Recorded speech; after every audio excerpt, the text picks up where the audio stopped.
Alors, je vous remercie de me donner la parole. Le sujet, il est connu, qui fait l'actualité, c'est le déchet de Laurent Gbagbo, qui a tout prix veut nous emmerder, alors que, logiquement, si ceux qui sont proches de lui étaient intelligents, il aurait tout simplement mis à la retraite pour passer à autre chose. On veut nous faire croire que, je ne sais pas, l'air qu'on respire provient de Laurent Gbagbo, ou bien, je ne sais pas ce qu'on veut nous faire croire, mais franchement, c'est autre chose. C'est autre. Cet individu, quand vous le voyez, vous savez qu'il a du mal même à tenir sur ses pieds. Il a du mal même à parler. Mais je ne sais pas pourquoi le PPAC, il tente de le brandir comme un trophée. Non, on ne sait pas. Mais voyez-vous, dans son discours hier, il a dit non, que lui veut faire la paix. Après, il est revenu, il dit non, que lui va se battre. Mais tout le monde sait.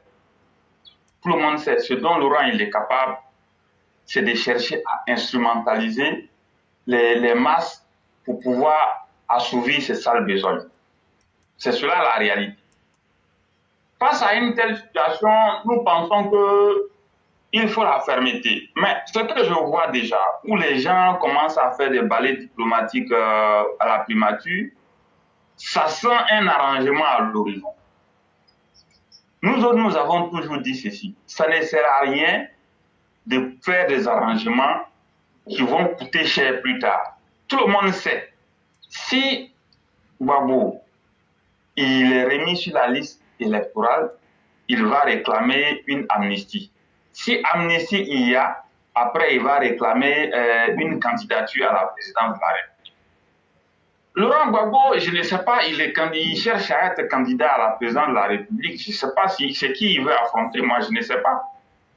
Tu t'es battu ici avec les gens, avec tous les moyens de l'État. Ils t'ont mis à ta plus simple expression. Tu n'as pu rien faire. Ils t'ont mis sous éteignoir. C'est 15 ans après, tu vas revenir pour enclencher une autre bataille pendant que tu es très malade, tu es affaibli. Je ne sais pas qu'est-ce qu'il espère.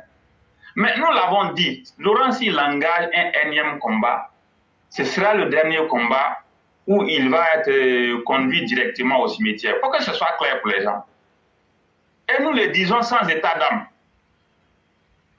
Le dernier combat que Laurent Gbagbo va enclencher, c'est ce dernier combat-là qui va le conduire au cimetière.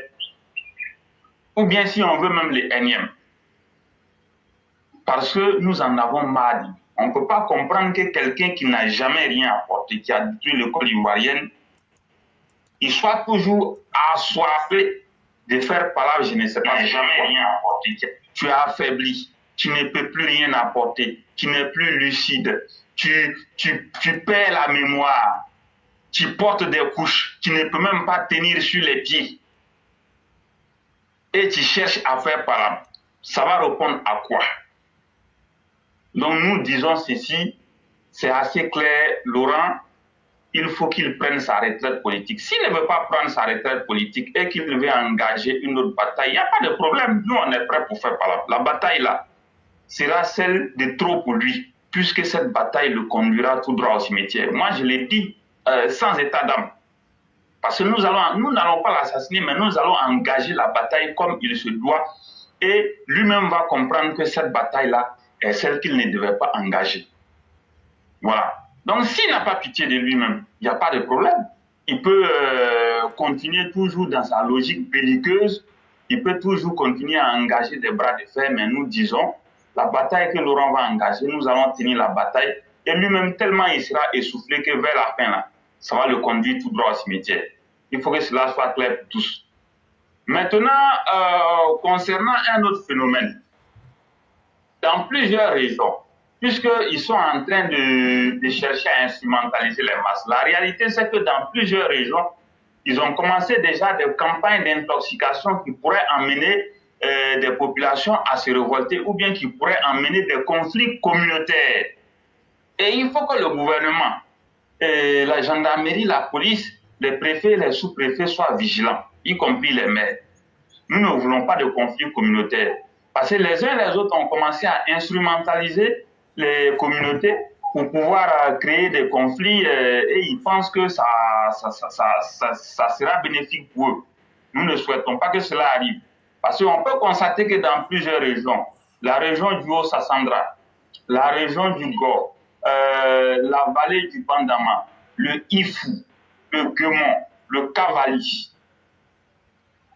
ces régions-là, il faut que les gens suivent de très près ce qui se passe dans les villages de ces régions. Il faut que les gens suivent de très près ce qui se passe dans les campements et villages des régions suivantes. Le Haut-Sassandra, le Go, le Gontou, non pas le Gontougo, le Cavali, le Guemon, la vallée du Bandama et les Ifou.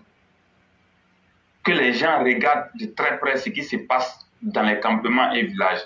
Il ne faut pas qu'on en arrive à une situation où on va instrumentaliser des populations contre d'autres pour aboutir à un conflit communautaire. Nous n'en voulons pas. Donc pour cela, il faut que les gens soient suffisamment vigilants. Donc voici ce que je voudrais dire. Si vous avez quelque chose à ajouter, je vous écoute. Je crois que ce que vous avez dit est très clair. Hein? C'est à l'autorité même d'assumer sa capacité régalienne, à mettre les Ivoiriens en confiance que les malfaiteurs ne vont pas prospérer. Et du Laurent, qu'est-ce que nous n'avions pas dit? On a tout dit, souvent même peut-être trop, peut-être en avance, pour que les uns et les autres puissent être déjà avertis. Ce qu'on peut dire simplement à nos populations, personne n'a le droit de venir protéger vos vies à votre place. C'est à vous-même de protéger vos vies. Là où les choses vont, tout est possible aujourd'hui. Le gouvernement qui s'est donné bonne figure peut nous condamner à des lendemains très incertains. Mais nous-mêmes, les populations aussi, on a la responsabilité d'assumer et de protéger nos vies. Avec les messages qui ressortent, nous ne pouvons pas demander autre chose. Moi, aujourd'hui, je ne sortirai jamais de ma bouche que le gouvernement sera prêt à protéger quelqu'un. Parce que ce qui s'est passé en 2020 et le silence du gouvernement n'est pas juger les criminels, ne peut pas aujourd'hui me mettre en confiance pour dire aux populations, soyez tranquilles, vos vies seront protégées. Ça, j'en doute fortement. Ce que je peux vous demander par contre, si vous êtes attaqué, défendez vos vies. Si vous êtes attaqué, défendez vos vies. Ça, j'insiste là-dessus.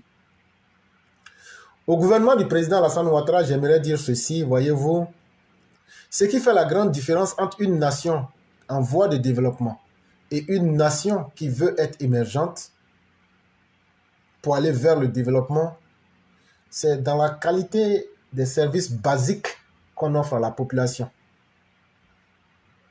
Une population qui ploie sous le coup du coût de l'électricité peut-elle être émergente? Une population qui n'arrive pas à avoir accès à Internet de qualité et de manière correcte, dans un prix correct, peut-il être véritablement émergent? Peut-on arriver à l'autonomisation de la femme et de plusieurs secteurs si aujourd'hui on exclut le numérique à cause de son coût? Peut-on aujourd'hui continuer à faire de l'accès à l'eau potable un privilège et dire que cette population sera émergente toujours à cause du coût? Ce que je veux dire est simple là. Un pays où l'électricité coûte cher déjà, un pays où l'eau potable coûte cher déjà, un pays où l'Internet vous coûte les peaux de vos fesses, me dira-t-on que ce pays est émergent ou en voie de développement? Je dirais que la Côte d'Ivoire est en train de s'approfondir et de tomber dans le gouffre du sous-développement. Parce qu'on est en train d'appuyer sur le coût d'une population qui subit déjà assez pour ne pas lui donner d'autre choix. Il y a eu des années précédentes où vous avez essayé avec l'électricité. Boaké vous avez donné un avant-goût au quartier Sokora. Tout dernièrement, à côté de nous ici, vous avez vu les réactions qu'ont suscité les augmentations du prix du data Internet. Mais sachez que tout est fait pour vous avertir. Mais c'est à vous d'écouter les signes du temps. Écoutez les détails qui se trouvent dans les signes du temps. Aujourd'hui, vous favorisez les criminels. Au point aujourd'hui que Laurent Gbagbo estime que lui doit laver son nom en mettant les victimes et Alassane Ouattara dans la boue. Tout ça là, c'est le laxisme et l'incohérence de vous les dirigeants. N'est-il pas temps que vous vous assumez pour une fois? N'est-il pas temps que vous définissiez clairement ce que c'est que la justice et la paix? N'est-il pas temps que vous puissiez regarder les criminels en face pour leur dire, quand on décide d'être dans le contrat social, on décide aussi de réprimer les velléités et les iniquités des uns et des autres. Est-ce qu'au nom de la politique, on doit tout pardonner et resacrifier à nouveau la vie des pauvres Ivoiriens qui vivent en Côte d'Ivoire? Monsieur le Président de la République, si de telles violences advenaient, de quelque manière que ce soit, sachez que vous serez tenu pour responsable et vous aurez cela sur votre conscience à vie. Je le dis et je le réitère, si mort d'homme il y a en Côte d'Ivoire, le premier responsable qui aura cela sur sa conscience à vie, c'est M. Alassane Dramane Ouattara. Parce que trop, ça n'a été de trop. Des pauvres populations qui cherchent simplement à vivre, à survivre. On est incapable de faire la justice. On est incapable d'interpeller les criminels. On est incapable de soutenir le droit. Et on veut faire du copinage politique. Nous ne sommes pas des dupes. Nous ne sommes pas des idiots. À un moment, il faut laisser les gens vivre. Laissez-nous une petite fenêtre d'opportunité de vie. Laurent Gbagbo en a fait plus qu'assez. Aujourd'hui, la posture irresponsable du RHDP donne toute l'impression que M. Kubert, effectivement, est en train de se battre pour le RHDP. Puisque le RHDP ne veut pas assumer sa posture de parti politique. Mes chers parents, le décor est en train de se planter devant vous tous. Nous n'allons jamais inciter qui que ce soit à la violence, mais nous encourageons toute personne à sauver sa propre vie. C'est un principe fondamental. Et ça, c'est très important pour nous. C'est ce qui serait ma conclusion du jour. Sundiata, vous avez déjà tout dit. Nous vous remercions infiniment. Et peut-être si vous avez 2 ou 3 mots de fin, vous pouvez les ajouter. Et on va terminer avec le texte de Mère Blanc comme conclusion aujourd'hui. Je vous remercie beaucoup pour votre contribution. Dans tous les cas de figure, nous sommes ici, nous allons continuer à alerter, nous ferons de notre mieux. Et nous demandons aux uns aux autres d'être vigilants. Il va falloir que les gens soient vigilants parce que ce qui est en train de se passer, c'est une révolte à l'horizon qui est en train de se planifier.